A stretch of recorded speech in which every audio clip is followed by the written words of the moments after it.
ുണ്ട്. എല്ലാവരോടും കർത്താവായ യേശു ക്രിസ്തുവിന്റെ നാമത്തിലുള്ള വന്ദനം അറിയിച്ചുകൊണ്ട് വളരെ പ്രാർത്ഥനയോടും തികച്ചും ദൈവാശ്രയ മനോഭാവത്തോടും ദൈവശബ്ദത്തിനായി കാതോർക്കുന്ന പ്രത്യേകമായ സന്ദർഭത്തിൽ ദൈവാത്മാവ് എന്നോട് നിങ്ങളുമായി പങ്കുവയ്ക്കുവാൻ കൈമാറിയിരിക്കുന്ന വേദഭാഗത്തേക്ക് നിങ്ങളുടെ ശ്രദ്ധയെ ഞാൻ സാദരം ക്ഷണിക്കുകയാണ്. എബ്രായ ലേഖനം 12-ാം അധ്യായം 1 മുതൽ 3 വരെയുള്ള സുപരിചിതമായ വാക്യഭാഗങ്ങളാണ്. എബ്രായ ലേഖനം 12-ാം അധ്യായം 1 മുതൽ 3 വരെയുള്ള വാക്യങ്ങൾ ഞാൻ നിങ്ങൾക്ക് വേണ്ടി അത് വായിക്കുവാൻ ആഗ്രഹിക്കുന്നു. ആകയാൽ നാമും സാക്ഷികളുടെ ഇത്ര വലിയൊരു സമൂഹം നമുക്ക് ചുറ്റും നിൽക്കുന്നത് കൊണ്ട് സകല ഭാരവും മുറുകെ പറ്റുന്ന പാപവും വിട്ട് നമുക്ക് മുമ്പിൽ വെച്ചിരിക്കുന്ന ഓട്ടം സ്ഥിരതയോടുകൂടെ ഓടുക.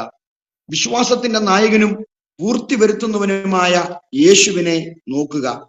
തന്റെ മുമ്പിൽ വെച്ചിരുന്ന സന്തോഷം ഓർത്ത് അവൻ അപമാനം അലക്ഷ്യമാക്കി ക്രൂശിനെ സഹിക്കുകയും ദൈവസിംഹാസനത്തിന്റെ വലത്തുഭാഗത്ത് ഇരിക്കുകയും ചെയ്തു. നിങ്ങളുടെ ഉള്ളിൽ ക്ഷീണിച്ച് മടുക്കാതിരിപ്പാൻ പാപികളാൽ തനിക്ക് നേരിട്ട ഇങ്ങനെയുള്ള വിരോധം സഹിച്ചവനെ ധ്യാനിച്ച് കൊള്ളുവിൻ. വളരെ ചിരപരിചിതമായ വേദഭാഗമാണ് ഇന്ന് രാത്രിയിലെ ധ്യാനത്തിനായി നാം തിരഞ്ഞെടുത്തിരിക്കുന്നത്. ലോകത്തിലെ ഒരു ശക്തിക്കും തകർക്കുവാൻ കഴിയാത്ത മതമായിരുന്നു എബ്രായ മതം. ആഴമായ സാംസ്കാരിക വേരുകൾ എബ്രായ മതത്തിനുണ്ടായിരുന്നു. ഞങ്ങളെ ആർക്കും തകർക്കുവാൻ കഴിയില്ല എന്ന ഉത്തമ വിശ്വാസത്തോടെ ഒരു പടുവൃക്ഷമായി, ആഴത്തിലുള്ള വേരുകളുള്ള ഒരു പടുവൃക്ഷമായി എബ്രായ മതം വളർന്ന് പടർന്നു പന്തലിച്ചു. ആർക്കും ഞങ്ങളെ ഒന്നും ചെയ്യുവാൻ സാധ്യമല്ല എന്നായിരുന്നു എബ്രായ മതവിശ്വാസികളുടെ ചിന്താധാര. പക്ഷേ കാലം മുൻപോട്ട് കുതിച്ചപ്പോൾ ആർക്കും തകർക്കുവാൻ കഴിയില്ല എന്ന് വിശ്വസിച്ച എബ്രായ മതത്തെ സുവിശേഷം തകർത്ത് കളഞ്ഞു. സ്തോത്രം. അതുകൊണ്ടൊരു ആത്മീക ദൂത് ഞാൻ പ്രാരംഭ സമയത്ത് പറയട്ടെ. സുവിശേഷത്തിന് തകർക്കുവാൻ കഴിയാത്ത ഒരു മതത്തിന്റെ വേലിക്കെട്ടുകളില്ല. സുവിശേഷത്തിന് തകർക്കുവാൻ കഴിയാത്ത ഒരു പൈശാരിക തന്ത്രങ്ങളുമില്ല. സുവിശേഷത്തിന് തകർക്കുവാൻ കഴിയാത്ത ഒരു പാരമ്പര്യത്തിന്റെ ശക്തികളുമില്ല. ഒരു പക്ഷേ ഈ ഗൂഗിൾ മീറ്റിൽ ഈ വചനം കേട്ടുകൊണ്ടിരിക്കുന്ന പ്രിയപ്പെട്ടവർ പലരും ചിന്തിക്കുന്നുണ്ടായിരിക്കും, എന്റെ കുടുംബത്തിൽ നിന്ന് എന്നോടൊപ്പം ചിലരും കൂടി വന്നിരുന്നു സ്തോത്രം ചെയ്താൽ, ആരാധിച്ചാൽ, ഒന്ന് പ്രാർത്ഥിക്കുവാൻ ഇരുന്നാൽ എത്രയോ നല്ലതായിരുന്നു എന്നോർത്ത് ആരെങ്കിലും പ്രാർത്ഥിക്കുന്നുണ്ടെങ്കിൽ നിങ്ങളോടൊരു കാര്യം ഞാൻ പറയാം. നിങ്ങളെ പുറത്തു കൊണ്ടുവന്ന സുവിശേഷത്തിന്റെ ശക്തി നിങ്ങളോടുകൂടെ ചിലരെ കൂടി കൊണ്ടുവരുവാൻ പ്രാപ്തമായതാണെന്ന് വിശ്വസിച്ചുകൊണ്ട് ഈ വചന ശുശ്രൂഷയിൽ ദൈവത്തിന് സ്തോത്രം ചെയ്യണം.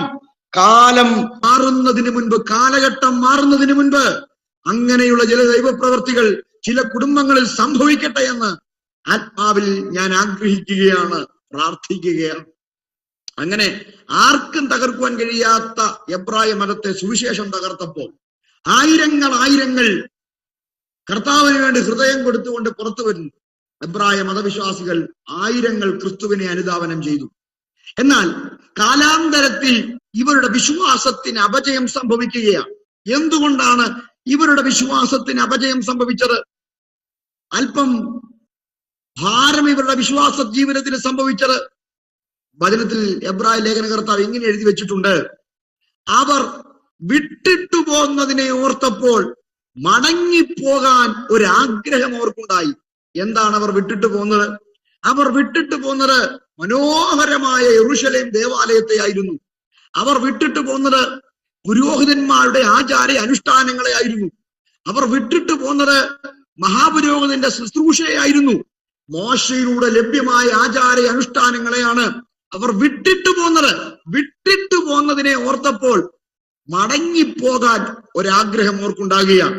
അങ്ങനെ ഒരു തരത്തിലൊരു പിന്മാറ്റാവസ്ഥയിലായിരിക്കുന്ന എബ്രായ വിശ്വാസികളോട് എബ്രായ ലേഖനകർത്താവായ പൗലോസ് ഓർപ്പിക്കുകയാണ്, ഒരുപക്ഷെ ഈ വിശ്വാസ നിമിത്തം നിങ്ങൾക്ക് യെരൂശലേം ദേവാലയത്തിന്റെ ശ്രേഷ്ഠത നഷ്ടപ്പെട്ടിരിക്കാം.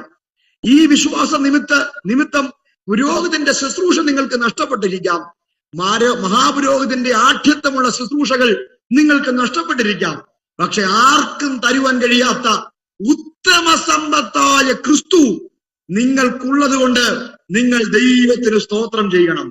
ആകാശ ആകാശത്തിൽ കൂടി കടന്നുപോയ ശ്രേഷ്ഠ മഹാപുരോഹിതനായ ക്രിസ്തു നിങ്ങൾക്കുള്ളത് കൊണ്ട് നിങ്ങളുടെ സ്വീകാര്യം നിങ്ങൾ മുറുകെ പിടിക്കണം. ഈ വചനം കേട്ടുകൊണ്ടിരിക്കുന്ന പ്രിയപ്പെട്ടവരോട് ആത്മനിയോഗത്തിൽ ഞാൻ പറയട്ടെ, ആർക്കും തരാൻ കഴിയാത്ത ഉത്തമ സമ്പത്തായ ക്രിസ്തു എന്നെ ജീവിതത്തിൽ കിട്ടിയതാണ് എന്റെ സൗഭാഗ്യമെന്ന് വിശ്വസിച്ചുകൊണ്ട് നിറകണ്ണുകളോടെ, വിതുമ്പുന്ന ചുണ്ടുകളോടെ, തകരുന്ന ഹൃദയത്തോടെ എത്ര പ്രിയപ്പെട്ടവർക്ക് ഈ ഗൂഗിൾ മീറ്റിൽ ഇരുന്നു കൊണ്ട് ദൈവത്തിന് സ്തോത്രം ചെയ്യാൻ കഴിയുന്നുണ്ട്. അവർ മാത്രം കരവും ശബ്ദവും ഉയർത്തി ഇരിക്കുന്ന ഇടത്തിരുന്ന് ദൈവത്തിന് സ്തോത്രം ചെയ്യണം. എന്റെ അപ്പന് തരാൻ കഴിയാത്തത്, എന്റെ അമ്മയ്ക്ക് തരാൻ കഴിയാത്തത്, എന്റെ കുടുംബ പാരമ്പര്യത്തിന് തരാൻ കഴിയാത്തത്, ഞാൻ നഷ്ടപ്പെടുത്തി കളഞ്ഞ സമ്പാദ്യങ്ങൾക്ക് തരാൻ കഴിയാത്തത്, യേശു എന്ന ഉത്തമ സമ്പത്തായ ക്രിസ്തുവിനെ എനിക്ക് കിട്ടി എന്നതാണ് എന്റെ ഏറ്റവും വലിയ ഭാഗ്യം. ഈ ഭൂമിയിൽ ആ ഭാഗ്യം സിദ്ധിച്ച പ്രിയപ്പെട്ടവർക്കായി ഞാൻ ദൈവത്തിന് സ്തോത്രം ചെയ്യുന്നു.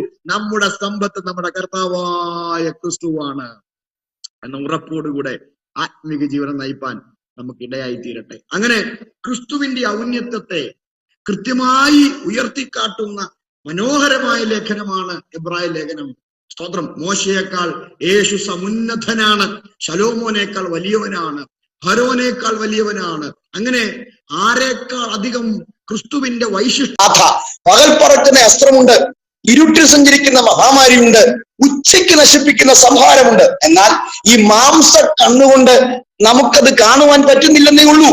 എന്നാൽ പകൽ പറക്കുന്ന അസ്ത്രം നമുക്കെതിരെ പോരാടിയാലും, ഇരുട്ടിൽ സഞ്ചരിക്കുന്ന മഹാമാരി നമുക്കെതിരെ പോരാടിയാലും, ഉച്ചയ്ക്ക് നശിപ്പിക്കുന്ന സംഹാരം നമുക്കെതിരെ തീവ്ര താണ്ഡവമാടിയാലും അതൊന്നും നമ്മുടെ മേൽ അടുക്കാതെ നാം അറിയാതെ നമുക്ക് വേണ്ടി കരം നീട്ടി പ്രവർത്തിക്കുന്ന തമ്പുരാന്റെ പ്രവൃത്തിയുണ്ടെന്ന് ജീവിതത്തിൽ അനുഭവിച്ച പ്രിയപ്പെട്ടവർ എന്നോട് ചേർന്ന് കരമുയർത്തി ആത്മാവിനൊന്ന് സ്തോത്രം ചെയ്ത് കർത്താവിനെ മഹത്വപ്പെടുത്തണം. കാരണം നിരവധി പോരാട്ടങ്ങൾ ജീവിതത്തിൽ കടന്നു വന്നപ്പോഴൊക്കെ നാം അറിയാതെ നമുക്ക് വേണ്ടി ഇറങ്ങി പ്രവർത്തിച്ച ദൈവത്തിന്റെ മഹാകരുണയോർത്ത് ഈ പ്ലാറ്റ്ഫോമിലിരുന്ന്, ഈ ഗൂഗിൾ മീറ്റിലിരുന്ന് ദൈവത്തിന് സ്തോത്രം ചെയ്യാൻ കഴിയുന്ന പ്രിയപ്പെട്ടവർക്കായി ഞാൻ ദൈവത്തിന് സ്തോത്രം ചെയ്യുകയാണ്.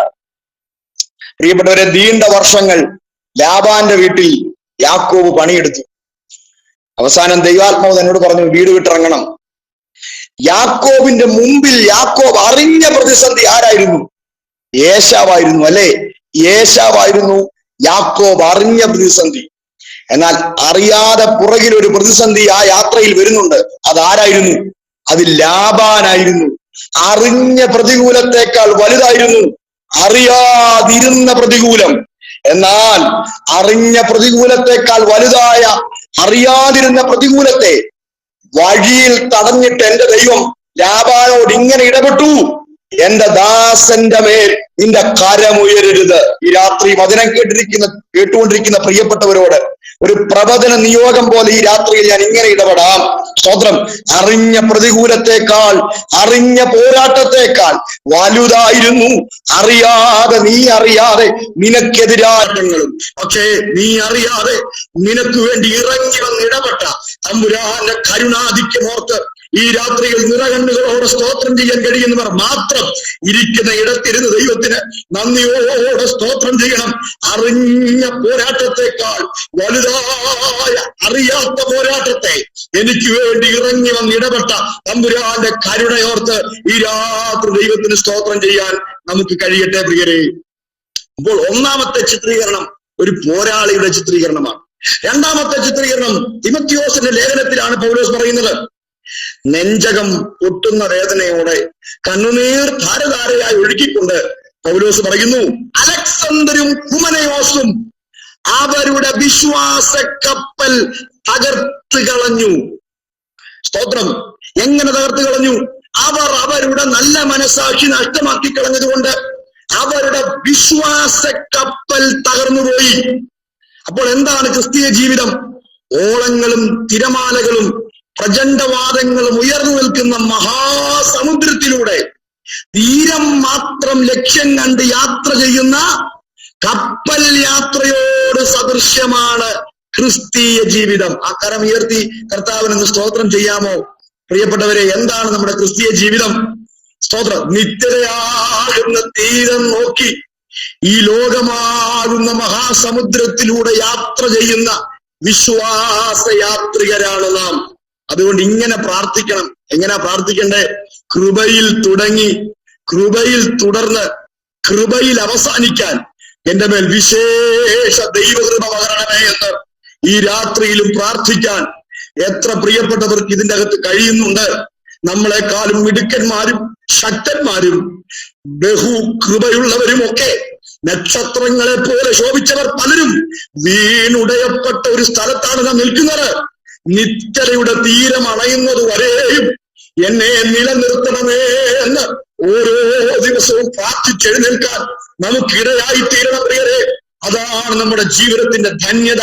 ആഗ്രഹിക്കുന്ന പ്രിയപ്പെട്ടവർക്കായി ഞാൻ ദൈവത്തിന് സ്തോത്രം ചെയ്യുകയാണ്. മൂന്നാമത്തെ ചിത്രീകരണമാണ് നാം വായിച്ച കുറുവാക്യത്തിൽ. എന്താണ് ആ ചിത്രീകരണം? ലക്ഷ്യം മാത്രം മുൻകണ്ടിട്ട് ശരവേഗത്തിൽ ലക്ഷ്യത്തിലേക്ക് ഓടി അടുക്കുന്ന ഓട്ടക്കാരന് സദൃശ്യമാണ് ക്രിസ്തീയ ജീവിതം. ഈ ഓട്ടക്കളത്തിൽ നിങ്ങൾ എങ്ങനെ ഓടണം? ഒരു വിപുൽ പ്രബോധനം എന്ന നിലയിൽ ധന്യനായ പൗലോസിലേക്ക് എങ്ങനെ ഓർപ്പിക്കുന്നു? സ്ഥിരതയോടുകൂടെ നിങ്ങൾ ഓടണം. സ്ഥിരതയോടുകൂടെ ഓടണം. സ്ഥിരതയോടുകൂടെ ഓടുവാൻ എന്താണ് ചെയ്യേണ്ടത്? നിങ്ങൾ നിങ്ങളുടെ നോട്ടം ശരിയാക്കണം. നോട്ടം ശരിയായാലേ ഓട്ടം ശരിയാവൂ. പലരുടെയും ഓട്ടം ശരിയാകാത്തതിന്റെ കാരണം നോട്ടം ശരിയാകാത്തതാ. നോട്ടം ശരിയായാൽ ഓട്ടം ശരിയാകും. അപ്പോൾ എങ്ങോട്ടൊക്കെ നോക്കണം? മൂന്നിടങ്ങളിലേക്ക് നിങ്ങളുടെ ശ്രദ്ധയെ നിങ്ങൾ പതിപ്പിച്ചോടണം. ഒന്നാമത്തെ ശ്രദ്ധ നോട്ടം. ഒന്നാമത്തെ നോട്ടം സാക്ഷികളിലേക്ക് നിങ്ങൾ നോക്കണം.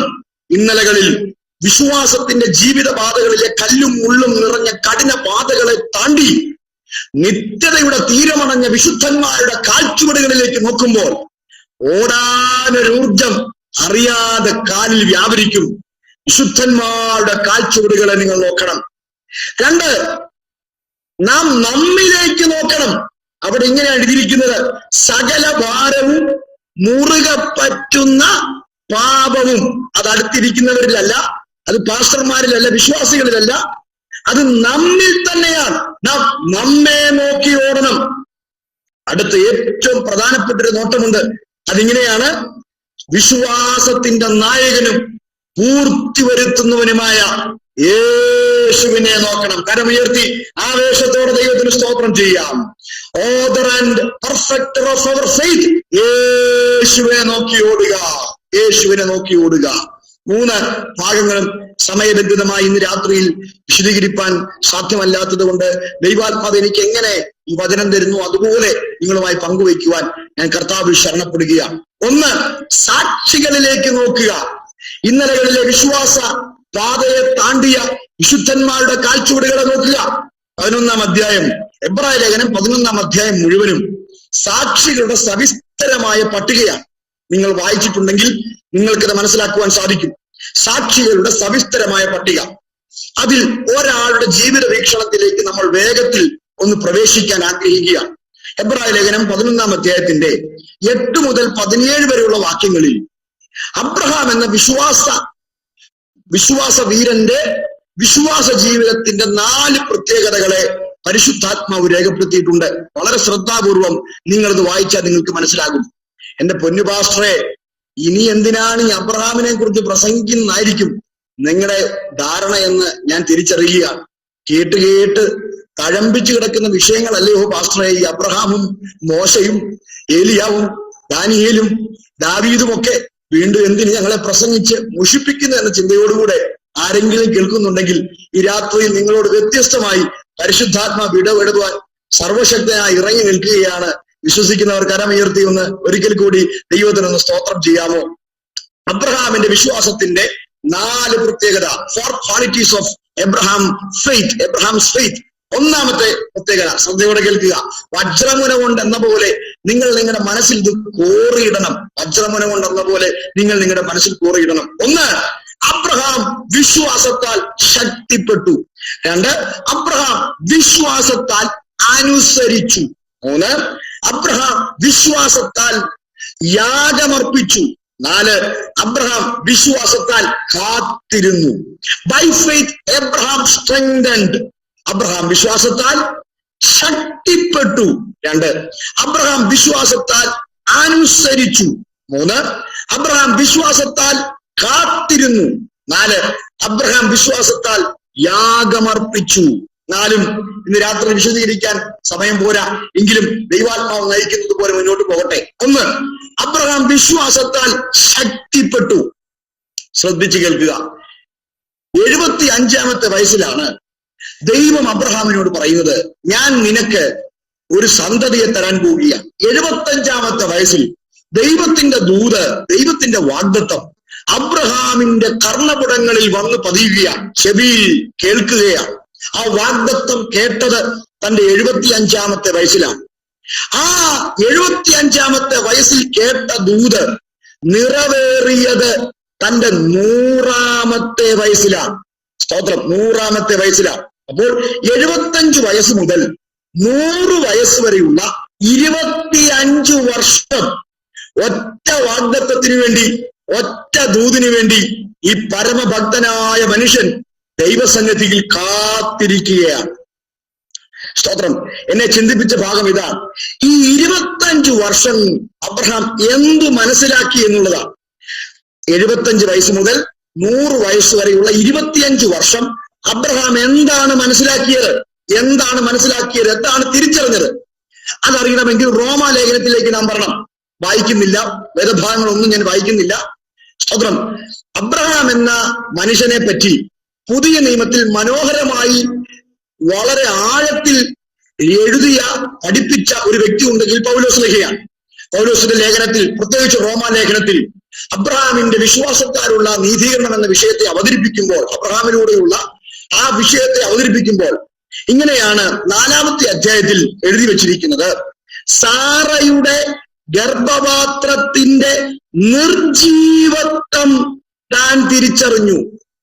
അപ്പൊ 25 വർഷം കൊണ്ട് അബ്രഹാം തിരിച്ചറിഞ്ഞത് സാറയുടെ ഗർഭപാത്രത്തിന്റെ നിർജീവത്വമാണ്.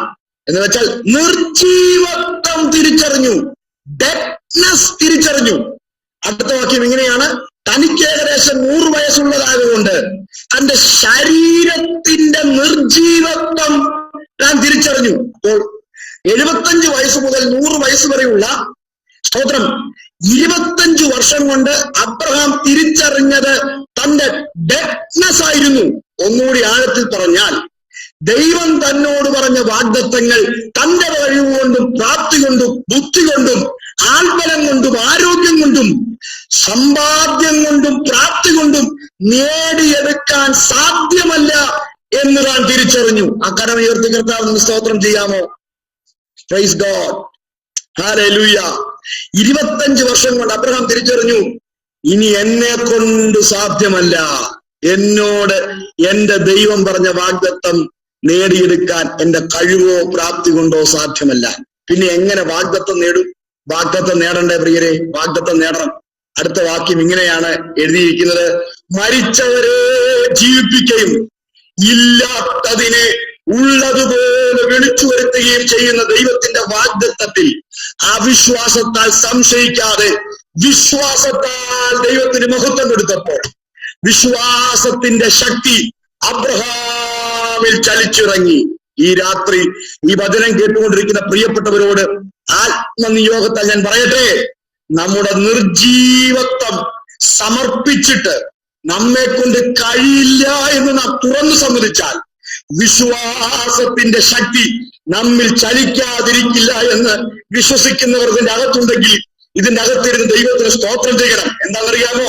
നമ്മോട് ദൈവം പറഞ്ഞ വാഗ്ദത്തങ്ങൾ നമ്മുടെ കഴിവ് കൊണ്ടോ, നമ്മുടെ പ്രാപ്തി കൊണ്ടോ, നമ്മുടെ ബുദ്ധി കൊണ്ടോ, നമ്മുടെ ആൾബലം കൊണ്ടോ, നമ്മുടെ ആരോഗ്യം കൊണ്ടോ നേടിയെടുക്കാൻ സാധ്യമല്ല. പറഞ്ഞവനൊരു വായുണ്ടെങ്കിൽ പ്രവർത്തിപ്പാൻ അവൻ ശക്തനാണെന്ന് പറഞ്ഞ് ദൈവകരങ്ങൾ ഏൽപ്പിച്ചാൽ വിശ്വാസത്തിന്റെ അചഞ്ചലമായ ശക്തി ഈ രാത്രിയിലും നമ്മിൽ ചലിക്കുമെന്ന് പരിശുദ്ധാത്മാവ് ഈ വചനത്തിലൂടെ ഇടപെടുകയാണ്.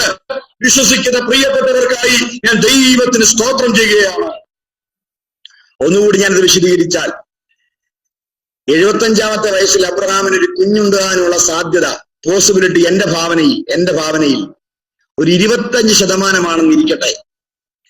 അത് 80 കഴിയുമ്പോ 20 കുറഞ്ഞു, 85-ലെത്തുമ്പോൾ 15 കുറഞ്ഞു, 90-ലെത്തിയപ്പോൾ 10 കുറഞ്ഞു, 95-ലെത്തിയപ്പോൾ 5 കുറഞ്ഞു. 100-ലെത്തിയപ്പോൾ 0-ലെത്തി. സാധ്യത മുഴുവനും മങ്ങി. ഇനിയും തന്നെ കൊണ്ട് സാധ്യമല്ല എന്ന് നമ്മൾ 0-ലെത്തുമോ?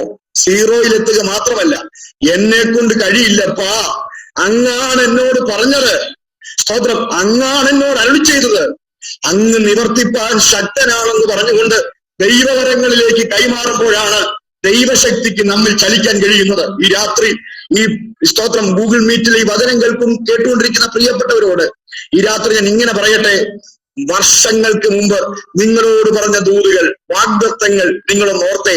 നിങ്ങളുടെ ബുദ്ധിക്ക് മീതെയല്ലേ, നിങ്ങളുടെ പ്രാപ്തിക്ക് മീതെയല്ലേ, നിങ്ങളുടെ സമ്പാദ്യത്തിന് മീതെയല്ലേ, നിങ്ങളുടെ കഴിവിന് മീതെയല്ലേ. എന്നാൽ പറഞ്ഞവന് വാ മാത്രമല്ല, പ്രവർത്തിപ്പാൻ അവന് കരുത്തുറ്റ കരമുണ്ടെന്ന് ഓർത്തുകൊണ്ട് ഈ രാത്രി ഉറപ്പോടുകൂടെ ദൈവത്തിന് സ്തോത്രം ചെയ്ത് പറയണം, വർഷങ്ങൾക്ക് മുമ്പ് എന്നോട് പറഞ്ഞത് എന്റെ ദൈവം നിവർത്തിപ്പാൻ സർവശക്തനായവനാണ്. വിശ്വസിക്കുന്നവർ ചേർന്ന് കരമുയർത്തി ദൂതിന് മുമ്പിൽ ആത്മാവിന് സ്തോത്രം ചെയ്യുമ്പോൾ ഈ ദിവസങ്ങളിൽ ചില വാഗ്ദത്തങ്ങൾ വിശ്വാസത്തിന്റെ ശക്തിയാൽ ചില കുടുംബങ്ങളിൽ നിറവേറുമെന്ന് പ്രവചന നിയോഗത്തോടുകൂടെ, ആത്മനിയോഗത്തോടുകൂടെ ഇതിന്റെ അകത്ത് ഞാൻ ഇടപെടുകയാണ്, സംസാരിക്കുകയാണ്. വിശ്വസിക്കുന്ന പ്രിയപ്പെട്ടവർക്കായി ഞാൻ ദൈവത്തിന് സ്തോത്രം ചെയ്യുന്നു. Praise the Lord, hallelujah. വിശ്വാസത്തിന്റെ ശക്തിക്ക് നമ്മിൽ ചലിക്കണമെങ്കിൽ പ്രിയരെ, നാം നമ്മുടെ നിർജീവത്വം ഗ്രഹിക്കുകയും ആ നിർജീവത്വം നമ്മൾ യേശുവിൽ സമർപ്പിക്കുകയും ചെയ്യണം. 120 സംവത്സരമായിരുന്നു മോശയുടെ ജീവിതം. 120 സംവത്സരങ്ങളെ 3 40-കളാക്കി നമുക്ക് പഠിക്കാം. ഒന്നാമത്തെ 40 മോശ മിസ്രയീമ്യ പാഠശാലയിലായിരുന്നു. രണ്ടാമത്തെ 40 മോശ ദൈവിക പാഠശാലയിലായിരുന്നു. മൂന്നാമത്തെ 40 മോശ ദൈവിക ശുശ്രൂഷയിലായിരുന്നു. ഒന്നാമത്തെ 40 മോശ വിചാരിച്ചു കഴിവ് കൊണ്ടും പ്രാപ്തി കൊണ്ടും ആരോഗ്യം കൊണ്ടും മിസ്രയീമിൽ പഠിച്ച ജ്ഞാനം കൊണ്ടും അടിമത്തത്തിൽ കിടക്കുന്ന ജനത്തെ എനിക്ക് വിടുവിക്കാൻ കഴിയുമെന്ന് സ്വയബുദ്ധിയിൽ മോശ വിചാരിച്ചു. എന്നാൽ മോശ അവിടെ പരാജയപ്പെട്ടു പോയി. ദൈവം രണ്ടാമത്തെ 40-ലേക്ക് മോശയെ ദൈവിക പാഠശാലയിൽ അയക്കുകയാണ്. ദീർഘവർഷത്തെ ട്രെയിനിങ്, സ്തോത്രം, മരുഭൂമിയിൽ ആടുകളെ മേയിച്ചുകൊണ്ടുള്ള ജീവിതം, ഒറ്റപ്പെടലിന്റെയും തീവ്രമായ തിക്താനുഭവങ്ങളുടെയും നീണ്ട 40 വർഷം മോശ കടന്നു പോവുകയാണ്. 40-ാമത്തെ അല്ലെങ്കിൽ 40 വർഷത്തിന്റെ അവസാന ഭാഗത്ത് ഹോരേബിന്റെ മുൾപ്പറപ്പിൽ ദൈവം പ്രത്യക്ഷപ്പെട്ടിട്ട് മോശയോട് ചോദിക്കുന്നു, മോശ ഇപ്പോ കയ്യിൽ എന്തുണ്ട്? മുമ്പത്തെ 40-ലാണ് മോശ പറഞ്ഞേനെ, മിസ്രൈമിലെ ജ്ഞാനം എനിക്കുണ്ട്, ഒരുത്തനെ ഒറ്റയ്ക്കടിച്ച് നിലത്ത് കുഴിച്ചിട്ട് ആരോഗ്യം എനിക്കുണ്ട്, വാക്കിലും പ്രവൃത്തിയിലും ഞാൻ സമൃദ്ധനാ, എന്തുകൊണ്ടും ജനത്തെ വിടുവിപ്പാൻ ഞാൻ യോഗ്യനാ. മുമ്പത്തെ 40-ലാണ് മോശ പറഞ്ഞേനെ. പക്ഷെ ദൈവത്തിന്റെ പാഠശാലയുടെ കടന്നു പോയപ്പോ മോശ പറയുക, ഈ വടി മാത്രമേ ഇപ്പൊ എന്റെ കരത്തിലുള്ളൂ, ഈ വടി മാത്രമേ എന്റെ കരത്തിൽ ഇപ്പൊ ഉള്ളൂ. മോശെ, ആ വടി മതി കേട്ടോ. സ്തോത്രം. മിസ്രൈമിലെ ശകുനവാദികളുടെ നടുവിലും ആഭിചാരകന്മാരുടെ നടുവിലും മന്ത്രവാദികളുടെ നടുവിലും ആ വടിയിലൂടെയാണ് ഞാൻ പ്രവർത്തിക്കാൻ പോകുന്നത്. സ്തോത്രം. ആ വടി നീട്ടുമ്പോഴാണ് ചെങ്കടലിന്റെ മേൽ ദൈവപ്രവൃത്തി വെളിപ്പെടാൻ പോകുന്നത്. ആ വടി നീട്ടുമ്പോഴാണ് പാറയിൽ നിന്ന് ജലതടാകം പുറപ്പെടുവാൻ പോകുന്നത്. ഈ രാത്രി വചനം കേട്ടുകൊണ്ടിരിക്കുന്ന പ്രിയപ്പെട്ടവരോട് ഞാൻ പറയട്ടെ, ദൈവത്തിന്റെ പാഠശാലയിലൂടെ കടന്നുപോയ ഏതെങ്കിലും സാക്ഷ്യവും കൃപയോ അനുഭവമോ പ്രാർത്ഥനാ ജീവിതമോ നിങ്ങൾക്ക് ഉണ്ടെങ്കിൽ അത് ദേശത്ത് പ്രവർത്തിക്കുകയും അതിലൂടെ ദൈവത്തിന്റെ മഹത്വം ദേശത്ത് വെളിപ്പെടുകയും ചെയ്യുമെന്ന് ഈ വചനത്തിലൂടെ ദൈവത്തിന്റെ ആത്മാവ് ചിലരോട് കൃത്യമായി ഇടപെടുന്നു. വിശ്വസിക്കുന്ന പ്രിയപ്പെട്ടവർ ചേർന്ന് ആത്മാവിൽ സ്തോത്രം ചെയ്ത് സ്വീകരിക്കട്ടെ. അങ്ങനെയുള്ള ദൈവപ്രവർത്തികൾ നിങ്ങളുടെ ദേശത്ത് നിങ്ങളിലൂടെ പരിശുദ്ധാത്മാവ് ചെയ്യാൻ പോകുന്നുവെന്ന് ആത്മനിയോഗത്തിൽ ഞാൻ ഈ വചനം കൈമാറുകയാണ്. വിശ്വസിക്കുന്നവർക്ക് ഞാൻ ദൈവത്തിന് സ്തോത്രം ചെയ്യുന്നു. ഹല്ലേലൂയ, സ്തോത്രം. അങ്ങനെ ആദ്യത്തെ 40-ൽ സ്വകഴിവിൽ ആശ്രയിച്ചവൻ ശൂന്യതയിലെത്തി. എന്താ തെളിവ്? മോശയോട് ദൈവം പറയുന്നു, നീ എന്ത് ചെയ്യണം? ജനത്തെ വിടുവിച്ച് പുറത്തു കൊണ്ടുവരണം. അപ്പൊ മോശ പറയുകയാണ്, എനിക്ക് പോകാൻ പറ്റിയല്ല. ആദ്യത്തെ 40-ൽ ആഗ്രഹിച്ച മോശ ദൈവം ചെത്തിയപ്പോ, ദൈവം ഉടച്ചപ്പോ പറയാ, എനിക്ക് പോകാൻ പറ്റിയല്ല. കാര്യം, ഞാൻ തടിച്ച നാവുള്ള മനുഷ്യനാ, ഇരിക്കനാ, വേണ്ടതുപോലെ സംസാരിക്കാൻ പ്രാപ്തിയില്ല. സ്തോത്രം. അപ്പോസ്തല പ്രവൃത്തി വായിക്കുമ്പോൾ സ്തേഫാനോസിന്റെ പ്രസംഗം നിങ്ങൾ വായിച്ചിട്ടില്ലേ? അവിടെ മോശയെ പറ്റി സ്തെഫാനോസ് പ്രസംഗിക്കുന്നത് ഇങ്ങനെയാണ്, പരാമർശിക്കുന്നത് ഇങ്ങനെയാണ്: വാക്കിലും പ്രവൃത്തിയിലും മോശ സമർത്ഥനായിരുന്നു. സ്തോത്രം. നീണ്ട 40 വർഷത്തെ ദൈവത്തിന്റെ പാഠശാലയിലൂടെ മോശ കടന്നുപോയപ്പോ താൻ മിസ്രൈമിൽ ആർജിച്ച കഴിവുകളില്ലേ, അത് മുഴുവനും നഷ്ടപ്പെട്ടു പോയി. മോശയുടെ സീറോയിലെത്തി. ദൈവത്തിന് ഒരുവനെ ഉപയോഗിക്കണമെങ്കിൽ ദൈവം അവനെ സീറോയിലെത്തിക്കും. സ്തോത്രം. സീറോയിലെത്തി മോശ. സ്തോത്രം. ഇനി ഒന്നുമില്ല, വിക്കന, വേണ്ടതുപോലെ ഒരു പ്രാപ്തിയും ഇല്ലാത്തവനായി മാറി. സ്തോത്രം. എന്നാൽ എന്നെ അത്ഭുതപ്പെടുത്തിയ ദൂത് അവിടെ ഞാൻ പറയാം. മോശേ, നിന്റെ നാവ് ഇങ്ങോട്ട് നീട്ടിക്കേ, നിന്റെ വിക്ക് തൊട്ട് സൗഖ്യമാക്കിയിട്ട് ഞാൻ നിന്നെ അയക്കാമെന്ന് മോശയോട് ദൈവം പറഞ്ഞോ പ്രിയരെ? ഇല്ല, ഒരിക്കലും പറഞ്ഞില്ല. പിന്നെ എന്താ പറഞ്ഞേ? സ്തോത്രം. ഞാൻ നിന്നോട് കൂടെ ഇരിക്കാമെന്നാണ് മോശയോട് പറഞ്ഞത്. നമ്മുടെ ദൈവത്തിനൊരു പ്രത്യേകതയുണ്ട് കേട്ടോ. എന്താണെന്നറിയാമോ? നമ്മുടെ ബലഹീനത മാറ്റുന്ന ദൈവമല്ല നമ്മുടെ ദൈവം. പിന്നെ ബലഹീനതയിൽ കൃപ പകരുന്നവരാണ് നാം ആരാധിക്കുന്ന നമ്മുടെ കർത്താവ്. വിശ്വസിക്കുന്ന പ്രിയപ്പെട്ടവർ ചേർന്ന് അധരം തുറന്നിരിക്കുന്ന ഇടത്തിരുന്ന് പറയണം: എന്റെ ബലഹീനതയുടെ മേൽ കൃപ പകരുന്ന ദൈവത്തിന്റെ ശക്തി ഈ ശുശ്രൂഷക്കിടയിൽ എനിക്ക് വേണ്ടി വ്യാപരിക്കണം. ആ വിഷയം മാറിപ്പോകണമെന്ന് ഈ ദിവസങ്ങളിൽ നീ കരയുന്നുണ്ട്, നിലവിളിക്കുന്നുണ്ട്, ദൈവത്തോട് അപേക്ഷിക്കുന്നുണ്ട്. എന്നാൽ പരിശുദ്ധാത്മാവ് ഈ വചനത്തിലൂടെ നിങ്ങളോട് ഇടപെടുന്ന ഒരു ദൂതിതാണ്.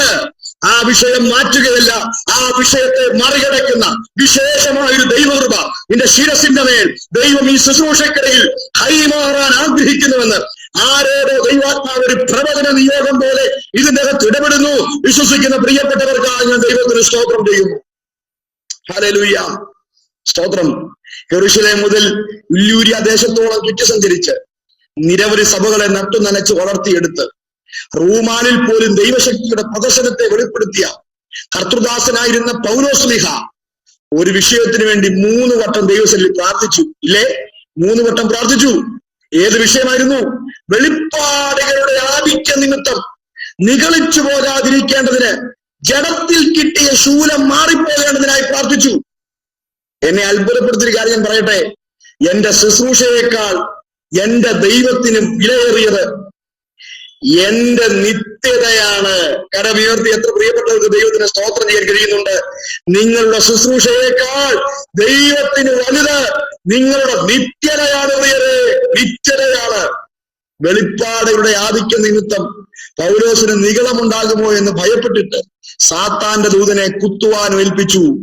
സ്തോത്രം. 1-ാം വട്ടം ഈ കർത്തൃദാസൻ, പ്രാർത്ഥനാ മനുഷ്യൻ, സ്തോത്രം, മുഴങ്കാൽ പോരാളി, സ്തോത്രം, സുവിശേഷകൻ, അപ്പോസ്തലൻ, ഇടയൻ, ഈ ശ്രേഷ്ഠ കർത്തൃദാസൻ പ്രാർത്ഥിക്കുകയാണ്: ദൈവമേ, ഈ ശൂലം ഒന്ന് മാറ്റിത്തരണം, സഹിക്കാൻ പറ്റണില്ല, വേദനയാണ്, മാറ്റിത്തരണം. സ്തോത്രം. അന്നേരം തന്നോട് ദൈവത്തിന്റെ ആത്മാവ് കാതിൽ ഇടപെട്ടു: മൈ ഗ്രേസ് ഈസ് സഫിഷ്യന്റ്, എന്റെ കൃപ നിനക്ക് മതി. 2-ാം വട്ടവും വീണ്ടും പ്രാർത്ഥിക്കുക: ദൈവമേ, മാറ്റിത്തരണേ അപ്പാ, മാറ്റിത്തരണേ. അന്നേരവും കാതിൽ മുഴങ്ങുന്നു: എന്റെ കൃപ നിനക്ക് മതി. 3-ാം തവണയും വീണ്ടും ആഴത്തിലുള്ള ഒരു പ്രാർത്ഥന. അന്നേരവും കാതിൽ മുഴങ്ങുന്നു: എന്റെ കൃപ നിനക്ക് മതി. സ്തോത്രം. ഈ ഗൂഗിൾ മീറ്റിൽ ഈ വചനം കേൾക്കുന്ന പ്രിയപ്പെട്ടവരോട് ഞാനൊരു ചോദ്യം ചോദിച്ചോട്ടെ. ശൂലം മാറാതെ കൃപ കിട്ടിയിട്ട് എന്നാ കാര്യം? ശൂലം മാറാതെ കൃപ കിട്ടിയിട്ട് എന്നാ കാര്യം? ശൂലം മാറാതെ കൃപ കിട്ടിയ കാര്യമുണ്ട്. എന്തെന്നറിയാമോ? കൊരിന്ത് പട്ടണത്തിൽ സഭ സ്ഥാപിക്കപ്പെടാം. സ്തോത്രം. ആർക്കും കടന്നു ചെല്ലാൻ കഴിയാത്ത എഫെസോസിലെ മണ്ണിൽ അർത്തമീസിന്റെ ശക്തികൾ അതിശക്തമായി പോരാട്ടമുയർത്തുന്ന എഫെസോസിന്റെ മണ്ണിൽ ദൈവസഭയെ വളർത്തണമെങ്കിൽ ഈ കൃപ മതി. സ്തോത്രം. കടന്നു ചെല്ലാൻ കഴിയാത്തടത്ത് ടൗവൽ കൊടുത്തു വിട്ടാൽ രോഗികൾ സൗഖ്യമാകും. ഈ രാത്രി വചനം കേൾക്കുന്ന പ്രിയപ്പെട്ടവരോട് ഞാൻ പറയാം: പ്രശ്നം മാറിയില്ലെങ്കിൽ സാരമില്ല, കൃപ മതിയെന്ന് ഈ രാത്രി ആഴത്തിൽ പ്രാർത്ഥിക്കാൻ നിയോഗം പ്രാപിച്ചവർ ഈ വചനം കേട്ട് ആത്മാവിൽ ബലപ്പെട്ടുകൊണ്ട് പറയണം: ഈ രാത്രിയിൽ എന്റെ പ്രശ്നം മാറിയില്ലേലും സാരമില്ല, എന്റെ നിരാശ മാറിയില്ലേലും സാരമില്ല, എന്റെ ആകുലതയും ആശങ്കകളും അർദ്ധശങ്കകളും മാറിയില്ലെങ്കിലും സാരമില്ല, എന്റെ മേൽ ആഴത്തിൽ ദൈവകൃപ പകരപ്പെടണം. അതിനാണ് ഞാൻ ആഗ്രഹിക്കുന്നത്. ഈ സ്തോത്ര ശുശ്രൂഷയുടെ അവസാന ഭാഗങ്ങളിലേക്ക് നാം എത്തപ്പെടുമ്പോൾ ആ ദൈവകൃപ പ്രാപിച്ചുകൊണ്ട് എഴുന്നേൽക്കാൻ ആഗ്രഹിക്കുന്ന പ്രിയപ്പെട്ടവരുണ്ടെങ്കിൽ ചേർന്ന് കരമുയർത്തിയുള്ള സ്തോത്രം ചെയ്ത് പ്രാർത്ഥിച്ചാട്ടെ. കർത്താവേ, എന്റെ മേൽ ആ ദൈവകൃപ ഈ രാത്രിയിൽ അങ്ങ് പകരണമേ. സ്തോത്രം. പരിശുദ്ധാത്മ സാന്നിധ്യം അതിശക്തമായി ചലിച്ച 1-ാം നൂറ്റാണ്ടിലെ ദൈവസഭ. സ്തോത്രം. ആദ്യത്തെ പ്രശ്നം ദൈവസഭ, കർത്താവിന്റെ ശരീരമായിരിക്കുന്ന ദൈവസഭ. ആദ്യത്തെ പ്രശ്നം ഏതായിരുന്നു അവർ നേരിട്ട്? ആദ്യത്തെ പ്രശ്നം നിങ്ങൾക്ക് നന്നായി അറിയാമെന്ന് ഞാൻ വിശ്വസിക്കുന്നു. അപ്പോസ്തല പ്രവൃത്തി 3-ാം അധ്യായത്തിൽ സുന്ദരം എന്ന ദേവാലയ ഗോപുരത്തിന് മുമ്പിലിരുന്നവന് സൗഖ്യം കിട്ടി. മുടന്തനായവൻ ചാടിയും തുള്ളിയും ദൈവത്തെ മഹത്വപ്പെടുത്തി. ഇവന്റെ ചാട്ടം കണ്ടപ്പോൾ, ഇവന്റെ ആരാധന കണ്ടപ്പോൾ ആളുകളെല്ലാം ഓടിക്കൂടി. ഇന്നലെ വരെ ഇങ്ങനെ ഇരുന്നവൻ ഇപ്പൊ ചാടിയും തുള്ളിയും ദൈവത്തെ ആരാധിക്കുക. എല്ലാവരും ഓടിക്കൂടുന്ന ജനത്തെ കണ്ടിട്ട് പത്രോസും വായടച്ചിരുന്നില്ല. സുന്ദരം എന്ന ദേവാലയ ഗോപുരത്തിന്റെ മുമ്പിൽ സുന്ദരമായൊരു പ്രസംഗം കാഴ്ചവെച്ചു. ആ പ്രസംഗം ചെന്ന് അവസാനിച്ചത് നോട്ടുമാലയിലാണോ? അല്ല. ആ പ്രസംഗം ചെന്ന് അവസാനിച്ചത് സ്തോത്രത്തിലാണോ? അല്ല. ആ പ്രസംഗം ചെന്ന് അവസാനിച്ചത് അടുത്ത മീറ്റിംഗിന്റെ ഡേറ്റിലുമല്ല. ആ പ്രസംഗം ചെന്ന് അവസാനിച്ചത് ന്യായാധിപ സംഘത്തിന്റെ മുൻപിലാണ്. 2 കർത്തൃദാസന്മാരെ പിടിച്ച് ന്യായാധിപ സംഘത്തിന്റെ മുമ്പിൽ നിർത്തി. അതാണ് ചരിത്രത്തിൽ ദൈവസഭ നേരിട്ട ആദ്യത്തെ പ്രശ്നം. സ്തോത്രം. ആദ്യത്തെ പ്രശ്നം നേരിട്ടപ്പോൾ അവിടെ നാം വായിക്കുന്നുണ്ട്, ന്യായാധിപ സംഘത്തിന്റെ മുമ്പിൽ പത്രോസും യോഹന്നാനും നിൽക്കുകയാണ്. ന്യായാധിപ സംഘത്തിന്റെ അതിശക്തമായ വാക്കുകൾ ഒരു അസ്ത്രമുന പോലെ നെഞ്ചിലേക്ക് പതിക്കുമ്പോൾ അവിടെ വചനത്തിൽ ഇങ്ങനെ എഴുതിയിരിക്കുന്നു. എന്നെ പലപ്പോഴും ഈറിനണിയിപ്പിച്ചിട്ടുണ്ട് ആ വാക്കുകൾ. അവിടെ ഇങ്ങനെ എഴുതിയിരിക്കുന്നത്, പത്രോസ് ആത്മാവിലായി. ആ കരം ഉയർത്തി ഒന്ന് കർത്താവിന് സ്തോത്രം ചെയ്തേ. ഹല്ലേലൂയ. അപ്പൊ എവിടെ ആത്മാവിലാകാം? കീബോർഡിന്റെ അകമ്പടിയോ പാട്ടുകാരോ ഇങ്ങനെ പ്രസംഗിക്കുന്ന പ്രഭാഷകരോ ഇങ്ങനെ ലീഡ് ചെയ്യുന്ന കർത്തൃദാസന്മാരോ ഉള്ള വേദിയിൽ മാത്രമല്ല അഭിഷേകമുള്ള ദൈവമക്കൾ ആത്മാവിലാകേണ്ടത്. പിന്നെ ന്യായാധിപ സംഘത്തിന്റെ അസ്ത്രം മുന പോലെയുള്ള ചോദ്യങ്ങൾക്ക് മുമ്പിൽ കൃപയുള്ളവർക്ക് ആത്മാവിലാകാമെന്ന് നമ്മുടെ പിതാക്കന്മാർ തെളിയിച്ചിട്ടുണ്ട്. അത് ആഗ്രഹിക്കുന്ന പ്രിയപ്പെട്ടവർക്കായി ഞാൻ ദൈവത്തിന് സ്തോത്രം ചെയ്യുകയാണ്. സ്തേഫാനോസ് എവിടെയാണ് ആത്മാവിലായത്? ഏതെങ്കിലും ഹോളിന്റെ അകത്താണോ? ഏതെങ്കിലും കൺവെൻഷൻ വേദിയിലാണോ? ഏതെങ്കിലും ഉപവാസ പ്രാർത്ഥനയുടെ ഇടയ്ക്കാണോ സ്തേഫാനോസ് ആത്മാവിലായത്? അല്ല. പ്രാർത്ഥിക്കാനും ആരാധിക്കാനും ആരുമില്ലാത്ത, സ്തോത്രം, കൂർത്ത കല്ലുകൾ തന്റെ, സ്തോത്രം, തല മുതൽ പാദം വരെ വന്ന് പതിക്കുമ്പോൾ ആ കല്ല് വന്ന് പതിക്കുന്ന സ്ഥാനത്ത് നിന്ന് രക്തവും, സ്തോത്രം, തീവ്രമായ വേദനയും പുറത്തു വരുന്ന സമയം രക്തം പൊടിയുന്നു, ധാരധാരയായി രക്തം ഒഴുകുന്നു. ആ ഒഴുകുന്ന സമയം, രക്തം ഒഴുകുന്ന സമയം വചനത്തിൽ വായിക്കുന്നു, സ്തേഫാനോസ് ആത്മാവിലായി. ഈ രാത്രിയിൽ, സ്തോത്രം, 10 പേര് വേണമെന്നില്ല പ്രിയരെ, കീബോർഡിന്റെ താളം വേണമെന്നില്ല പ്രിയരെ. ജീവിതത്തിന്റെ കഠിനമായ പ്രശ്നങ്ങളുടെ നടുവിലും അഭിഷേകം അകത്ത് പ്രാപിച്ചവർ ആത്മാവിൽ നിറയുന്നവരാണ് എന്ന് തിരിച്ചറിഞ്ഞുകൊണ്ട് ഇരിക്കുന്ന ഇടം മറന്നുകൊണ്ട് ആത്മാവിൽ സ്തോത്രം ചെയ്യാൻ എത്ര പ്രിയപ്പെട്ടവർക്ക് ഈ രാത്രിയിൽ കഴിയുന്നുണ്ട്. അവർ എന്നോട് ചേർന്ന് അധരം തുറന്ന് കരം ഉയർത്തിപ്പിടിച്ച് ദൈവത്തിന് സ്തോത്രം ചെയ്ത് അല്പനിമിഷങ്ങൾ ആത്മാവിൽ ദൈവത്തെ ആരാധിക്കുന്ന സമയങ്ങളായി ഈ സമയം മാറട്ടെ. ഇങ്ങനെ ഒരു സാഹചര്യം ലഭിച്ചിട്ട് പോലും ഒരു വാക്ക് പോലും പറഞ്ഞ് കർത്താവിനെ മഹത്വപ്പെടുത്തുവാൻ നമുക്ക് കഴിയുന്നില്ലെങ്കിൽ നമ്മെ പോലെ അധമന്മാർ മറ്റാരുമില്ല. നമ്മുടെ പിതാക്കന്മാർ പ്രതികൂല സ്ഥലങ്ങളിൽ, പ്രതികൂലാവസ്ഥകളിൽ ആത്മനിറവിൽ ആയവരായിരുന്നു എന്ന തിരിച്ചറിവ് നമ്മുടെ ജീവിതത്തിൽ ഉണ്ടായിത്തീരട്ടെ. Praise the Lord. ഇതാ പത്രോസ് ആത്മാവിലായി അവരെ എന്ത് ചെയ്തു? ന്യായാധിപ സംഘം വിട്ടു കേട്ടോ, വെറുതെ വിട്ടു. 1-ാം നൂറ്റാണ്ടിലെ ദൈവസഭ അനുഭവിച്ച ഈ 1-ാമത്തെ പ്രശ്നം സഭ എങ്ങനെ കൈകാര്യം ചെയ്തെന്നറിയാമോ? അപ്പോസ്തല പ്രവൃത്തി 4-ാം അധ്യായത്തിൽ നാം വായിക്കുന്നുണ്ട്, എങ്ങനെ കൈകാര്യം ചെയ്തേ? തൊട്ടടുത്തുള്ള പോലീസ് സ്റ്റേഷനിൽ പോയി ഒരു പരാതി കൊടുക്കാമെന്ന് അവർ വിചാരിച്ചില്ല. ഒരു മന്ത്രിയെ പോയി കണ്ട് കാര്യം പറയാമെന്ന് അവർ വിചാരിച്ചില്ല. സ്ഥലം MLA-യുടെ അടുത്ത് പോയിട്ട് ഒരു പരാതി കൊടുത്താൽ ഈ പ്രശ്നത്തിന് ഒരു തീരുമാനമാകുമെന്ന് അവർ ചിന്തിച്ചില്ല. 1-ാം നൂറ്റാണ്ടിലെ ദൈവസഭ നേരിട്ട ഒന്നാമത്തെ പ്രശ്നം സഭ കൈകാര്യം ചെയ്തത് അവരുടെ പ്രാർത്ഥനാ മുറിക്കകത്തായിരുന്നു. ആ കരമുയർത്തി എത്ര പ്രിയപ്പെട്ടവർക്ക് ദൈവത്തിന് സ്തോത്രം ചെയ്യാൻ കഴിയുന്നുണ്ട്. ഈ വചനം കേൾക്കുന്നവരോട് ഞാൻ പറയട്ടെ, നമ്മുടെ ഏത് കുഴഞ്ഞ പ്രശ്നവും കൈകാര്യം ചെയ്യപ്പെടുന്ന ഇടം നമ്മുടെ പ്രാർത്ഥനാ മുറിയാണ് കേട്ടോ, നമ്മുടെ പ്രാർത്ഥനാ മുറിയാണ്. ഹല്ലേലൂയ.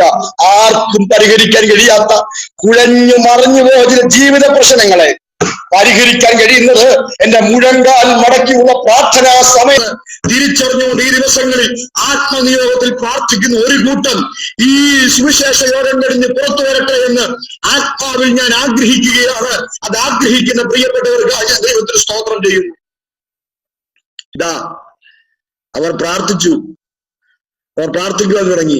അപ്പോസ്തലർ 4-ാം അധ്യായത്തിൽ ആ പ്രാർത്ഥനാ വാചകമുണ്ട്. അത്യുന്നതനായ മഹാദൈവമേ, ഇങ്ങനെയാണ് എഴുതിയിരിക്കുന്നത്, അങ്ങ് ഞങ്ങളുടെ ജീവിതത്തിൽ നിർണയിച്ചിരിക്കുന്നതെല്ലാം നടന്നോട്ടെ. എന്ന് വെച്ചാൽ ഞങ്ങൾ ന്യായാധിപ സംഘത്തിന്റെ മുമ്പിൽ നിൽക്കണമെന്നത് അങ്ങ് നിർണയിച്ചിരിക്കുന്നു. ഞങ്ങൾ അടിയേൽക്കണമെന്ന് അങ്ങ് നിർണയിച്ചിരിക്കുന്നു. ഞങ്ങൾ തുപ്പലേൽക്കണമെന്ന് അങ്ങ് നിർണയിച്ചിരിക്കുന്നു. ഞങ്ങൾ രക്തസാക്ഷികളായി മാറണമെന്ന് അങ്ങ് നിർണയിച്ചിരിക്കുന്നു. ഈ വചനം കേൾക്കുന്ന പ്രിയപ്പെട്ടവരോട് ഞാൻ ഇങ്ങനെ പറയാം, ദൈവം ചിലതൊക്കെ നമ്മുടെ ജീവിതത്തിൽ മുൻനിർണയിച്ചിട്ടുണ്ട് കേട്ടോ, മുൻനിർണയിച്ചിട്ടുണ്ട്. പൗലോസിന്റെ ഭാഷയിൽ പറഞ്ഞാൽ കഷ്ടതകളെ ദൈവം മുൻനിർണയിച്ചിരിക്കുന്നു. ആ കരമുയർത്തി ദൈവത്തിന് സ്തോത്രം ചെയ്യാമോ? കഷ്ടത മുഴുവനും അടിച്ചു കലക്കി പമ്പയാറ്റിൽ ചാടിച്ച് സുഖലോലുപതയിൽ ക്രിസ്തീയ ജീവനം നയിക്കാമെന്ന് വിചാരിച്ച് നടക്കില്ല. വിശുദ്ധ വേദപുസ്തകത്തിലെ പിതാക്കന്മാർ കഷ്ടതയുടെ തീവ്രതയിലൂടെ കടന്നുപോയവരാണ്. സ്തോത്രം. കണ്ണുനീരിന്റെ പ്രവാചകനായിരുന്ന ഇരമ്യാ പ്രവാചകൻ ഇങ്ങനെയാണ് പറയുന്നത്, കഷ്ടതയും സങ്കടവും അനുഭവിച്ച് എന്റെ ജീവകാലം മുഴുവനും ഞാൻ നിന്നയിൽ തുടരേണ്ടതിന് എന്റെ അമ്മയുടെ ഉദരത്തിൽ നിന്ന് എന്നെ പുറത്തു കൊണ്ടുവന്നു. എന്തിന്? സ്തോത്രം. ദൈവം സാക്ഷ്യം പറഞ്ഞ ഇയ്യോബ് ഇങ്ങനെയാണ് പറഞ്ഞത്, ദൈവമേ, എന്റെ കഷ്ടത ഒന്ന് തൂക്കി നോക്കിയിരുന്നെങ്കിൽ, എന്റെ വിലാപം ഒന്ന് തൂക്കി നോക്കിയിരുന്നെങ്കിൽ അത് മണലിനേക്കാൾ അധികമായിരുന്നു. ധന്യനായ പൗലോസ് ഇങ്ങനെയല്ലേ പറയുന്നത്, ഇങ്ങനെ അനേക കഷ്ടങ്ങളിൽ കൂടി ദൈവരാജ്യത്തിൽ കടക്കേണ്ടവരല്ലോ എന്ന് പറഞ്ഞുകൊണ്ട് അവൻ ശിഷ്യന്മാരുടെ മനസ്സിനെ ഉറപ്പിച്ചു പോന്നു. അങ്ങനെയെങ്കിൽ ദൈവം നമ്മുടെ ജീവിതത്തിൽ ചിലതൊക്കെ അനുവദിച്ചു വെച്ചിട്ടുണ്ട്. അത് പ്രാർത്ഥിച്ചാൽ നീങ്ങുമെന്ന് നാം പ്രതീക്ഷിക്കരുത്. ചിലതൊക്കെ മുൻനിർണയിച്ചിട്ടുണ്ട്. മുൻനിർണയിച്ചതൊക്കെ നടന്നോട്ടെ. അങ്ങനെയാണ് അപ്പോസ്തലന്മാർ പ്രാർത്ഥിച്ചത്, നടന്നോട്ടെ. പക്ഷെ ഒറ്റ കാര്യം ഞങ്ങൾക്ക് ചോദിക്കാനുണ്ട്. എന്താണെന്നറിയാമോ? മുൻനിർണയിച്ചതൊക്കെ നടന്നാൽ, സ്തോത്രം, മുൻനിർണയിച്ചതൊക്കെ നടന്നോട്ടെ, പക്ഷെ ഞങ്ങൾക്ക് നിലനിൽക്കാൻ കൃപ വേണം. ഞങ്ങൾക്ക് നിലനിൽക്കാൻ കൃപ വേണം. ഈ വചനം കേൾക്കുന്നവർ ഈ രാത്രി ഇങ്ങനെ പ്രാർത്ഥിക്കണം, എന്റെ ജീവിതത്തിൽ എന്തെല്ലാമാണ് ദൈവമേ അങ്ങ് മുൻനിർണയിച്ചേക്കുന്നത് എനിക്കറിയില്ല, പക്ഷെ ഒറ്റ പ്രാർത്ഥനയെ എനിക്കുള്ളൂ, നിലനിൽക്കാൻ എനിക്ക് കൃപ വേണം. മോശവത്സലം ശാസ്ത്രികൾ എന്ന അനുഗ്രഹീതനായ കർത്തൃദാസൻ എഴുതിയ മനോഹരമായ ഗാനമാണ് സ്തോത്രം. ഏത് ഗുണമെന്നറിവാൻ ഇല്ല ജ്ഞാനം എന്നിൽ നിൻ തിരുനാമം നിമിത്തം നീതിപാതകളിൽ എന്നെ നടത്തി, ഇമ്പമുള്ള ജീവിതവും ഏറെ ധനം മാനങ്ങളും തുമ്പമറ്റ സൗഖ്യങ്ങളും ചോദിക്കുന്നില്ലേ അടിയാൻ, നിന്റെ ഹിതം പോലെ എന്നെ നിത്യം നടത്തേണം, നിത്യം നടത്തേണം. പ്രിയപ്പെട്ടവരെ, സ്തോത്രം, വരുന്ന വർഷം എന്റെ ജീവിതത്തിൽ എന്താണ് എന്റെ ദൈവം അനുവദിച്ചേക്കുന്നതെന്ന് എനിക്കറിയില്ല, പക്ഷേ എനിക്ക് ഓവർകം ചെയ്യാൻ കൃപ വേണമെന്ന് ഈ രാത്രിയിൽ പ്രാർത്ഥിക്കാൻ കഴിയുന്നവർ നിറകണ്ണുകളോടെ, വിതുമ്പുന്ന ചുണ്ടുകളോടെ, തകരുന്ന മനസ്സോടെ പ്രാർത്ഥിക്കാൻ തുടങ്ങട്ടെ. കർത്താവ്, എന്താണ് എന്റെ ജീവിതത്തിൽ അങ്ങ് അനുവദിച്ചേക്കുന്നത് എനിക്കറിയില്ല, പക്ഷെ നിലനിൽക്കാൻ എനിക്ക് കൃപ വേണം. കൃപ വേണം. ആഗ്രഹിക്കുന്നവർ കരമുയർത്തി ഒന്ന് സ്തോത്രം ചെയ്ത് പ്രാർത്ഥിച്ചാട്ടെ. അസാധാരണമായ ചില ദൈവകൃപ ചിലരുടെ മേൽ ഈ രാത്രി വരുന്നതായി പരിശുദ്ധാത്മാവിൽ ഞാൻ തിരിച്ചറിയുകയാണ്. വരുന്ന ദിവസങ്ങളിലെ പോരാട്ടങ്ങളെ അതിജീവിക്കാൻ, പ്രശ്നങ്ങളെ അതിജീവിക്കാൻ, പ്രതികൂലങ്ങളെ അതിജീവിക്കാൻ കരുത്തുറ്റ പരിശുദ്ധാത്മാവിന്റെ കൃപ നിങ്ങളുടെ മേൽ ദൈവാത്മാവ് പകരുന്നതായി ഞാൻ ആത്മാവിൽ കാണുന്നു. പ്രാർത്ഥിക്കുന്ന ചിലരിലേക്ക് ആ ദൈവകൃപ ദൈവാത്മാവ് കൈമാറുന്നു. വിശ്വസിക്കുന്ന പ്രിയപ്പെട്ടവർക്കായി ഞാൻ ദൈവത്തിന് സ്തോത്രം ചെയ്യുകയാണ്. സമയമോടുകയാണ്. വിശ്വാസത്താൽ അബ്രഹാം ശക്തിപ്പെട്ടു. വിശ്വാസത്താൽ അബ്രഹാം ശക്തിപ്പെട്ടു. ഒരു പോയിന്റോടെ മാത്രമേ എനിക്ക് വേണ്ടത് പറയാൻ സമയമുള്ളൂ. 2, വിശ്വാസത്താൽ അബ്രഹാം അനുസരിച്ചു എന്ന ഭാഗം വിട്ടിട്ട് അടുത്ത ഭാഗത്തേക്ക് ഞാൻ പ്രവേശിക്കാം. വിശ്വാസത്താൽ അബ്രഹാം കാത്തിരുന്നു. By faith Abraham waited. എന്തിനെയാണ് അബ്രഹാം കാത്തിരുന്നത്? എബ്രായ ലേഖനകർത്താവ് എങ്ങനെയാണ് പറയുന്നത്? ദൈവം ശില്പിയായി നിർമ്മിച്ച അടിസ്ഥാനമുള്ള നഗരത്തിനായി അബ്രഹാം കാത്തിരുന്നു. എങ്ങനെ കാത്തിരുന്നു? വാഗ്ദത്തത്തിന്റെ കൂട്ടവകാശികളായ ഇസഹാക്കിനോടും യാക്കോബിനോടും കൂടെ കൂടാരങ്ങളിൽ പാർത്തുകൊണ്ട് ദൈവം ശില്പിയായി നിർമ്മിച്ച അടിസ്ഥാനമുള്ള നഗരത്തിനായി കാത്തിരുന്നു. സ്തോത്രം. നോക്കൂ, 2 ജനറേഷൻ, ഇസഹാക്കും യാക്കോബും. ഈ 2 ജനറേഷനിലേക്ക് അബ്രഹാം കൈമാറിയത് എന്താ? ബഹുസമ്പന്നനായിരുന്നു അബ്രഹാം.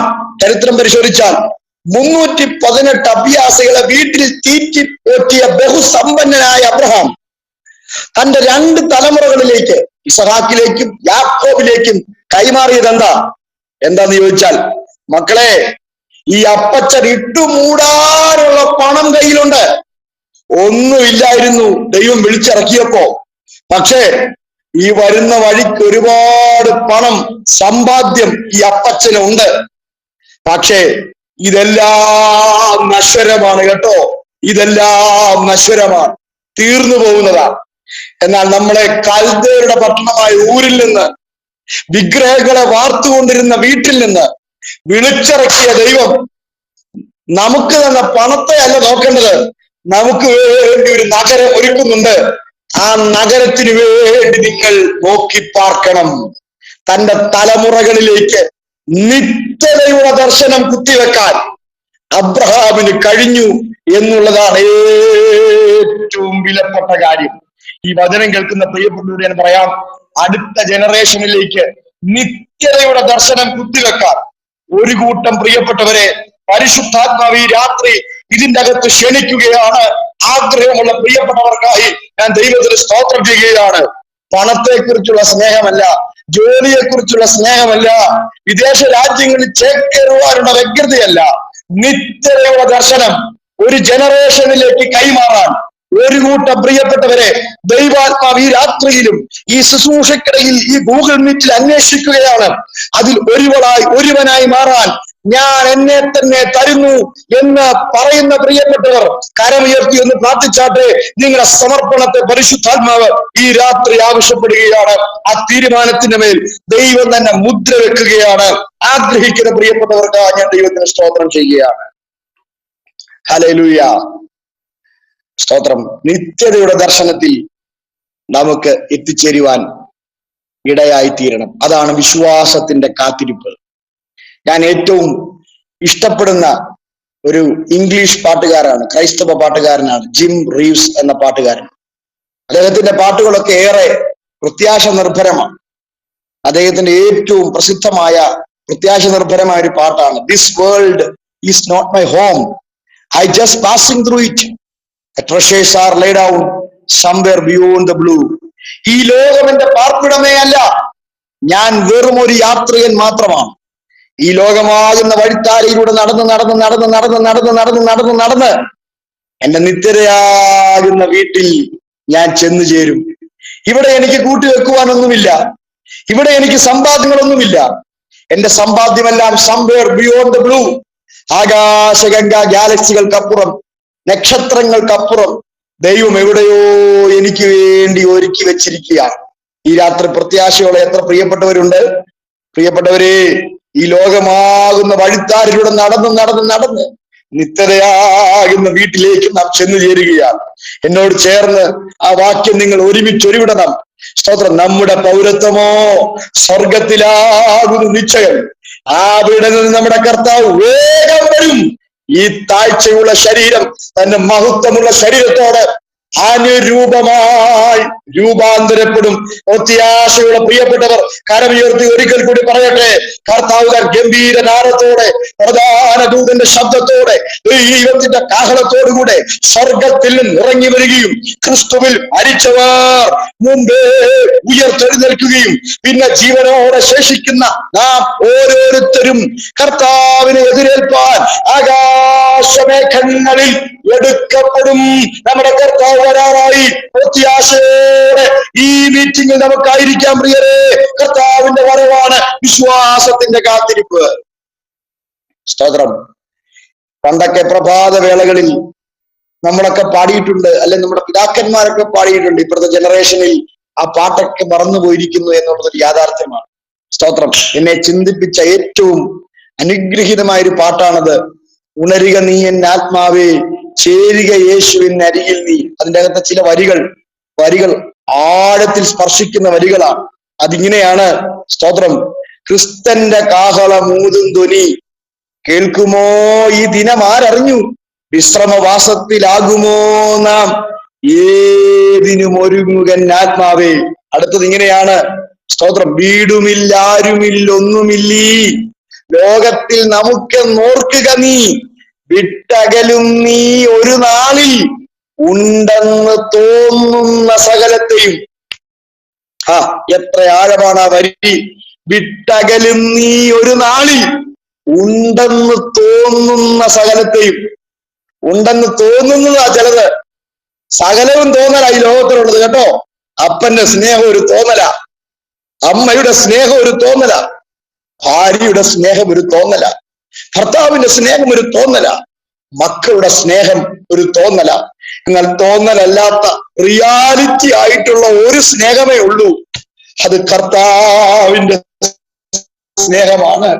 ക്രിസ്തന്റെ കാഹളം ഊതും ധ്വനി കേൾക്കുമോ ഈ ദിനം ആരറിഞ്ഞു, വിശ്രമവാസത്തിലാകുമോ നാം ഏതിനും ഒരുങ്ങുകൻ ആത്മാവേ. സ്തോത്രം. പ്രത്യാശ നമ്മുടെ ഹൃദയത്തിൽ നഷ്ടപ്പെട്ടു പോയിട്ടുണ്ടോ പ്രിയരെ? വിശ്വാസത്തിന്റെ കാത്തിരിപ്പ് കുറഞ്ഞു പോയിട്ടുണ്ടോ? സ്തോത്രം. അമേരിക്കയിലെ കാൻസാസ് എന്ന പട്ടണത്തിൽ ടൊപ്പോക്ക എന്ന സ്ഥലത്ത് ഒരു അനാഥ മന്ദിരം ഉണ്ടായിരുന്നു. അനാഥ മന്ദിരം എന്ന് വെച്ചാൽ ഡൗൺ സിൻഡ്രോം ബാധിച്ച കുഞ്ഞുങ്ങളെ താമസിപ്പിച്ചുകൊണ്ടിരുന്ന അനാഥ മന്ദിരമായിരുന്നു അത്. ഡൗൺ സിൻഡ്രോം ബാധിച്ച കുഞ്ഞുങ്ങളെ നിങ്ങൾ ഒരുപക്ഷെ കണ്ടിട്ടുണ്ടായിരിക്കാം. വായിൽ നിന്ന് എപ്പോഴും നുരയും പതയും ഒക്കെ വന്നുകൊണ്ടിരിക്കും. ഈ കുഞ്ഞുങ്ങളോട് അവിടുത്തെ ഓർഫനേജിലെ അനാഥ മന്ദിരത്തിലെ അധികാരികൾ പറഞ്ഞിരുന്നു, നിങ്ങൾക്കൊരു സ്നേഹിതനുണ്ട്. ആ സ്നേഹിതന്റെ പേരാണ് കർത്താവായ യേശുക്രിസ്തു. ആ യേശുക്രിസ്തു എന്ന സ്നേഹിതൻ വരുമ്പോൾ നിങ്ങളുടെ ഈ ശരീരത്തിന്റെ അവസ്ഥകളെല്ലാം മാറും, നിങ്ങൾക്ക് നല്ല ശരീരം കിട്ടും. അങ്ങനെ ഈ കുഞ്ഞുങ്ങളെ പറഞ്ഞ് പഠിപ്പിച്ചിരുന്നു. അവിടെ വലിയൊരു ജനാലയുണ്ട്. ഈ ജനാലക്കരികിലേക്ക് എല്ലാ ദിവസവും എല്ലായ്പ്പോഴും ഈ കുഞ്ഞുങ്ങൾ പോയി നിൽക്കും. എന്തിനാണെന്നറിയാമോ? അവരുടെ സ്നേഹിതനായ ക്രിസ്തു വരുവാൻ വേണ്ടി, അവരുടെ സ്നേഹിതനായ യേശു വരുവാൻ വേണ്ടി അവരിങ്ങനെ നോക്കി നിൽക്കുക.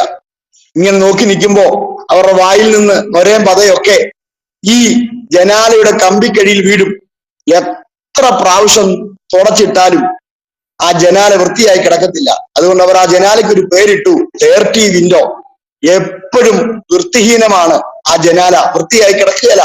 കാരണം 24 മണിക്കൂറും അവർ നോക്കിയിരിക്കുകയാണ്. ആരെ? അവരുടെ സ്നേഹിതനായ ക്രിസ്തുവിനെ അവർ നോക്കിയിരിക്കുകയാണ്. ഡൗൺ സിൻഡ്രോം ബാധിച്ച ആ കുഞ്ഞുങ്ങൾ അവരുടെ സ്നേഹിതനായ ക്രിസ്തുവിനെ വിദൂരത്തിലേക്ക് നോക്കിക്കൊണ്ട് അവരുടെ ശരീരത്തിന് മാറ്റമുണ്ടാകുവാൻ ആഗ്രഹിച്ചുകൊണ്ട് പ്രത്യാശയോടെ നോക്കിയിരിക്കുമ്പോൾ ശരീരത്തിന് ഒരു കുറവുമില്ലാത്ത നാം നമ്മുടെ പ്രത്യാശ നഷ്ടപ്പെടുത്തി കളഞ്ഞിട്ടുണ്ടെങ്കിൽ ഈ രാത്രി പ്രത്യാശയിലേക്ക് നമുക്ക് കുതിച്ചു വരാൻ പ്രിയരെ. നമ്മുടെ കർത്താവ് വരാറായി. കാലത്തിന്റെ ചുവരെഴുത്തുകൾ യേശുവിന്റെ വരവിനെ വിളിച്ചറിയിക്കുമ്പോൾ ഈ രാത്രി നിത്യതയ്ക്ക് വേണ്ടി ഒരുങ്ങാൻ ദൈവത്തിന്റെ ആത്മാവി വചനത്തിലൂടെ നമ്മോട് ആഹ്വാനം ചെയ്യുന്നു. By faith Abraham waited for what? Waited for Jesus coming. പ്രത്യാശയോടെ കാത്തിരുന്നു. സ്തോത്രം. ഇയ്യോബ് എന്ന ഭക്തനായ മനുഷ്യന്റെ ജീവിതത്തിലേക്ക് നോക്കൂ. എല്ലാം നഷ്ടപ്പെട്ടവരായിരുന്നു ഇയ്യോബ് കേട്ടോ. മക്കളെ ഇയ്യോബിന് നഷ്ടപ്പെട്ടു, ശരീരം ആരോഗ്യം തനിക്ക് നഷ്ടപ്പെട്ടു, സമ്പത്ത് മുഴുവനും നഷ്ടപ്പെട്ടു. അവസാനം ഭാര്യയുടെ കുത്തുകൊള്ളുന്ന വാക്കുകൾ, ആ സ്നേഹവും തനിക്ക് നഷ്ടപ്പെട്ടു. എല്ലാം നഷ്ടപ്പെട്ടവരായിരുന്നു ഇയ്യോബ്. ഞാൻ നിങ്ങളോട് ചോദിക്കട്ടെ, നഷ്ടപ്പെട്ട മക്കളെ തിരിച്ചു കിട്ടുമെന്ന് ഇയ്യോബ് പ്രതീക്ഷിച്ചായിരുന്നോ? ഇല്ല, ഒരിക്കലും പ്രതീക്ഷിച്ചിട്ടില്ല. സ്തോത്രം. ആരോഗ്യം തിരിച്ചു കിട്ടുമെന്ന് ഇയ്യോബ് പ്രതീക്ഷിച്ചായിരുന്നോ? ഇല്ല, ഒരിക്കലും പ്രതീക്ഷിച്ചില്ല. സ്തോത്രം. വസ്തുക്കൾ തിരിച്ചു കിട്ടുമെന്ന് ഇയ്യോബ് പ്രതീക്ഷിച്ചായിരുന്നോ? ഇല്ല, പ്രതീക്ഷിച്ചില്ല, ഒരിക്കലും പ്രതീക്ഷിച്ചില്ല. പക്ഷേ പ്രതീക്ഷയില്ലെങ്കിലും തന്റെ പ്രത്യാശ താൻ കൈവിട്ടില്ല കേട്ടോ. പ്രതീക്ഷ ഇല്ലായിരുന്നെങ്കിലും തന്റെ പ്രത്യാശ താൻ കൈവിട്ടില്ല. അതുകൊണ്ടാണ് താൻ പറയുന്നത്, എന്റെ വീണ്ടെടുപ്പുകാരൻ ജീവിച്ചിരിക്കുന്നു, അവൻ പൊടിമേൽ നിൽക്കുമെന്ന് ഞാൻ അറിയുന്നു. സ്വന്തം കണ്ണാൽ ഞാൻ അവനെ കാണും. കരമുയർത്തി കർത്താവിന് സ്തോത്രം ചെയ്യാം. നമ്മുടെ പ്രതീക്ഷ നഷ്ടപ്പെട്ടാൽ, നമ്മുടെ അകത്ത് വ്യാപരിച്ച പ്രത്യാശ നഷ്ടപ്പെടുത്തി കളയരുത്. നമ്മുടെ കർത്താവ് വരാറായി. ആകാശമേഘങ്ങളെ നേരാക്കിക്കൊണ്ട് നമ്മുടെ പ്രാണനാഥൻ ഈ ദിവസങ്ങളിൽ വന്നിട്ട് തന്നെ ചെയ്യും. വിശ്വസിക്കുന്ന പ്രിയപ്പെട്ടവർ ഒരിക്കൽ കൂടി ചേർന്ന് കർത്താവ് സ്തോത്രം എന്ന് പറയട്ടെ. നമ്മുടെ കർത്താവ് വരാറായി. അതിനുവേണ്ടി നമുക്കൊരുങ്ങാം. ഒന്ന്, സാക്ഷികളിലേക്ക് നോക്കുക. രണ്ട്, നാം നമ്മിലേക്ക് നോക്കുക. മൂന്ന്, യേശുവിനെ നോക്കുക. വിശ്വാസത്തിന്റെ ഓട്ടം പൂർത്തീകരിക്കുക. പ്രിയപ്പെട്ടവരെ,